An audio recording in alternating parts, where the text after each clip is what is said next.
água, lipídios e sistemas de fases. Como já vimos, a água e o azeite não se misturam. Por mais que se tente misturar, eles separam-se.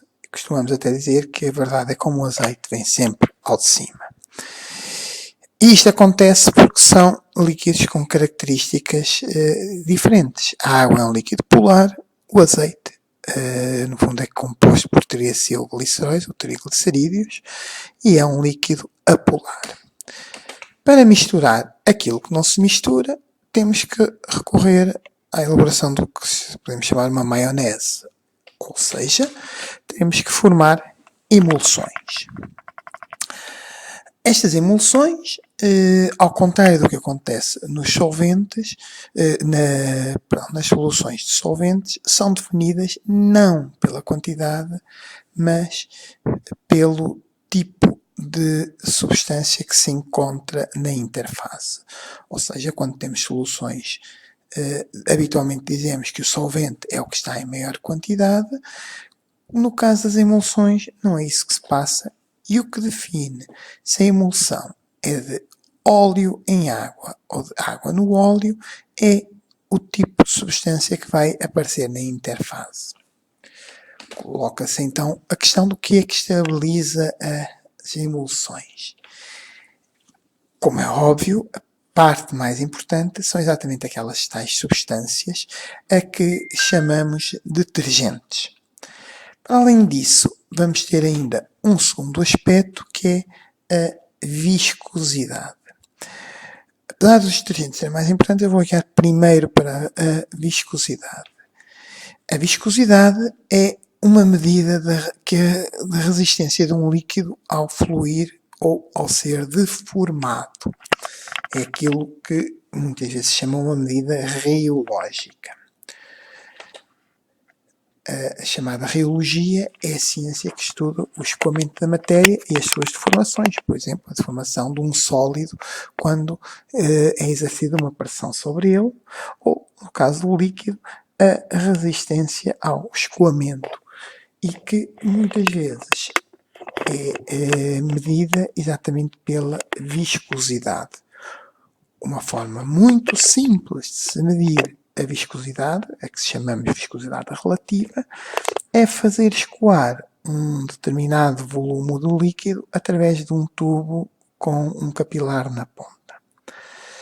Fazendo escoar o mesmo volume e medindo o tempo de um líquido relativamente ao outro, a relação entre os tempos, multiplicada pela densidade do primeiro líquido, permite-nos calcular a viscosidade relativa desse líquido. É, por exemplo, assim que muitas vezes se calcula a viscosidade de líquido tomando como referência a água, a que se considera que tenha uma viscosidade próxima da unidade. A viscosidade é um parâmetro muito importante e nós sabemos que, por exemplo, quando um líquido se torna muito viscoso, é mais difícil o movimento. Este é um dos motivos porque é mais fácil flutuar na água do mar do que na água de um lago ou de um rio, porque o facto de ter no mar mais cloreto de sódio, mais sal, a viscosidade é ligeiramente superior e, portanto, é mais fácil flutuar. Mas, sem agora entrar em grandes explicações, esta viscosidade também está relacionada com doenças cardiovasculares. E sabemos que quando aumenta a viscosidade, aumenta o risco de doenças cardiovasculares. Por isso é que depois, muitas vezes, há pessoas que tomam substâncias que vão diminuir a coagulação do sangue. Vulgarmente as pessoas dizem que é para o sangue ficar mais fino. Na realidade, o que estamos a fazer ao diminuir ou aumentar o tempo de coagulação, e portanto diminuir coagulação, estamos a também diminuir a viscosidade. A viscosidade sanguínea está assim relacionada com a resistência circulatória periférica e, porque interfere com o funcionamento cardíaco, é fácil de perceber que se relaciona com doenças cardiovasculares. Mas no nosso organismo não é só aqui que interessa a viscosidade. Por exemplo, o citoesqueleto, ou se quisermos os tecidos, o tecido conjuntivo, tem características reológicas próprias, normalmente ditadas por um conjunto de substâncias, como seja o ácido hialurónico, o sulfato de condroitina, entre outros.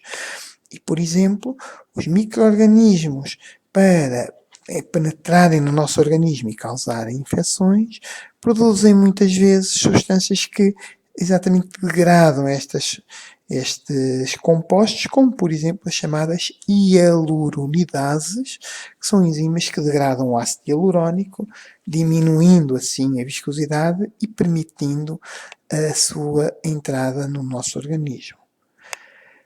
Também, outro exemplo, o muco cervical, tem uma viscosidade que vai variando ao longo do ciclo menstrual e que se torna mais viscoso durante a gravidez, exatamente para proteger o feto que está em desenvolvimento. Alguns contraceptivos atuam, entre outros fatores, porque alteram essa viscosidade. E poderíamos dar mais exemplos, como o efeito do etanol ou o efeito de anestésicos, que também vão alterar a viscosidade e, portanto, a permeabilidade das membranas e alterando assim as propriedades neuronais. Ou ainda outros exemplos como a importância da viscosidade na diferenciação das stem cells ou voltando à questão do risco cardiovascular. Para além desta viscosidade, que no fundo o que acontece é que ao tornarmos o meio exterior mais viscoso, dificultamos que uma gotícula se encontre com outra e que possa assim crescer, formando gotas maiores e permitindo assim separar a emulsão. Mas, no fundo, a viscosidade o que vai fazer fundamentalmente é retardar este encontro das gotículas e, portanto, permite manter a emulsão mais estável. Mas aquilo que efetivamente estabiliza a emulsão e que a mantém, e que até como noutra apresentação já abordei, são os tais detergentes. O que são detergentes? Os detergentes são moléculas com características anfipáticas, ou seja, têm uma zona polar e que tem afinidade para a água e tem uma outra zona apolar e que terá afinidade para os líquidos apolares, como o caso do azeite ou do óleo. Aqui é representado por uma cabeça que muitas vezes vou representar com um círculo azul e a parte apolar representada aqui por uma cauda que muitas vezes vou representar com uma linha amarela. O nome detergente vem exatamente desta característica que nós aproveitamos para dissolver as gorduras e para limpar os tachos, as panelas, as mãos, que é esta característica de remoção. Nós às vezes dizemos popularmente para dissolver a gordura, na realidade não dissolve, o que ocorre é a formação da tal emulsão que permite que depois a gordura em pequenas gotículas seja arrastada com a água. Outros nomes que no fundo são sinónimos, apesar de estarem a descrever outra realidade, é emulgente, que como o próprio nome indica, forma uma emulsão, é aquilo que faz o detergente, como acabei de descrever. Substâncias anfipáticas ou anfifílicas, portanto, que têm anfipáticas ou anfifílicas têm afinidade quer para a água, quer para a gordura, e é exatamente isso que nós observamos nesta figura. Ele vai se localizar na interfase, tendo afinidade para a água ou para a gordura. Também podem ser chamados de tensioativos ou surfactantes. O termo tensioativo ou surfactante, na realidade eles são sinónimos. Surfactante é uma tradução literal do inglês, Surface Active Agent, ou seja, agente que tem ação sobre a tensão, e exatamente o termo português tensioativo, ativo sobre a tensão. E o que é que isto significa? Quando nós olhamos para um líquido num tubo, a água, por exemplo, ela tende a formar uma concavidade. Quando nós adicionamos um tensioativo, parte desse tensioativo, especialmente as caudas, como são apolares, tendem a fugir da água. Portanto, dentro da água tendem a formar pequenas micelas ou bicamadas, conforme o tipo de detergente, mas à superfície da água as caudas têm tendência a fugirem e voltarem-se para o ar. É, por exemplo, assim que formam também as bolas de sabão. Ora, ao fazer isto, as cabeças ficarão em contacto com o líquido. Normalmente, no caso da água, cada molécula de água é atraída por aquelas que estão próximas. As que estão à superfície apenas são atraídas na horizontal e para baixo, daí a formação da concavidade. Quando os tensioativos se localizam à superfície, a cabeça polar do tensioativo vai anular parcialmente a força com que estas moléculas que estão à superfície da água são atraídas para baixo, fazendo com que esta concavidade diminua.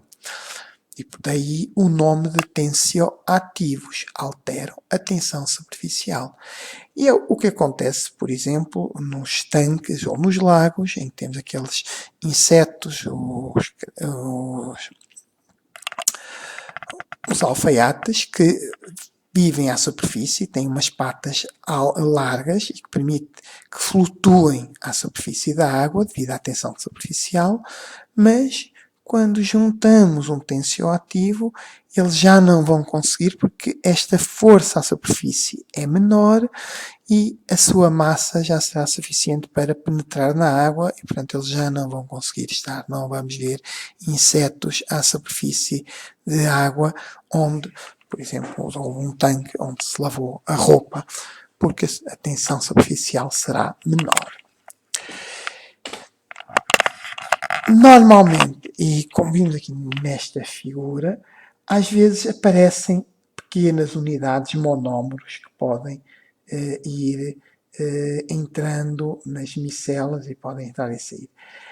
Habitualmente, quando começamos a dissolver um tensioativo, numa primeira fase ele vai-se portar como outra molécula qualquer e vai estar a formar monómeros. Eventualmente, se tiver carga, podem-se dissociar os íons dos aniões e muitas vezes há muitos tensioativos que são sais.